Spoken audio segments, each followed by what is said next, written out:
Hello hi అండి అందరికీ welcome to our channel. నేను మీ ప్రేమ పూజ. ఎలా ఉన్నారండి? అందరూ బాగున్నారా? నేనైతే చాలా బాగున్నాను. ఈరోజు వీడియో ఏంటంటే నేను మీరట్లో ఉన్న ఒక టెంపుల్కి అయితే వచ్చాను. ఆ టెంపుల్ని మీకు కూడా చూపించాలని ఈ వీడియో చేస్తున్నాను.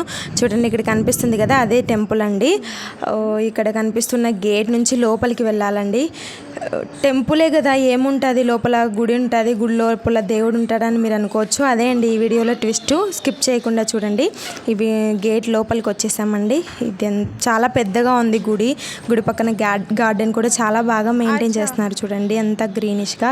అక్కడ కనిపిస్తున్నదే గుడి అండి.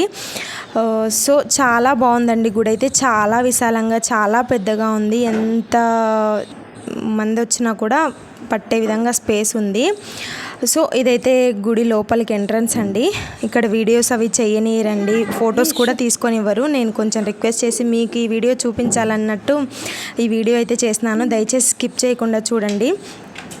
చూడండి లోపలికి వచ్చేసాం గుడి లోపలికి. గుడి లోపల చూడండి ఎంత విశాలంగా ఉంటుందంటే చాలా విశాలంగా ఉంటుంది. అసలు ఏ సౌండ్ ఉండదు, ఏది ఉండదు. మైండ్ అయితే ఫ్రీ అయిపోతుంది లోపలికి వచ్చేసరికి. చూడంండి గుడి లోపలికి అయితే వచ్చేసాము. ఏంటి దేవుడు ఏం కనిపించట్లేదు అని అనుకుంటున్నారా? అదే అండి వీడియోలో ట్విస్ట్. చూడండి కనిపిస్తుంది కదా అక్కడ చాకు టైపులోని కొంచెం షేపులో మిడిల్లో కనిపిస్తుంది కదా, సైడ్స్కి చాకు, మధ్యలో మిడిల్లో ఒక ఒక షేప్ లాగా. అదే అండి దేవుడు. నాకు కూడా తెలియదండి, నేను కూడా ఫస్ట్ టైం చూస్తున్నాను మీలాగానే, వచ్చి వీడియో చేశాను అంతే. ఇదేంటంటే పంజాబీస్ ఉంటారు కదా, పంజాబీస్ ఎక్కువ ఈ దేవుణ్ణి కొలుస్తారంట. ఈ దేవుని పేరు వచ్చేసి గురునానక్ జీ అండి. చూసారు కదా సౌత్కి నార్త్కి ఎంత డిఫరెన్సెస్ ఉంటుందో గుడిలో, టెంపుల్స్కి లోపల దేవుడికి. ఇక్కడ కొబ్బరికాయలు, ఊతిబత్తీలు, దీపం అలాంటివి ఏమీ పెట్టరండి. చూడండి ఇక్కడ కనిపిస్తుంది కదా, ఆ బెడ్ మీద మోకాళ్ళ మీద నుంచొని ఏదో ప్రేయర్ చేస్తారంట వాళ్ళు, అంతే. ప్రసాదం అది కూడా ఏమీ ఉండదు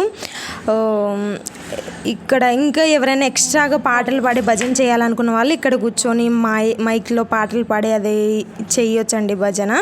మన సైడ్ ఏంటంటే గుడికి వెళ్తున్నామో కొబ్బరికాయ తీసుకోవాలి, ఊతిబత్తీలు తీసుకోవాలి, కుంకుమ పసుపు ఇవన్నీ తీసుకోవాలనుకుంటారు కదా, ఇక్కడ అవి ఏవి ఉండమంటండి. వచ్చి లోపలికి వచ్చి మోకాళ్ళ మీద నించొని ఆయన పేరు గురునానక్ జీ పేరు తలిచి ప్రేయర్ చేసుకోవడం, అంతేనండి. బాయ్.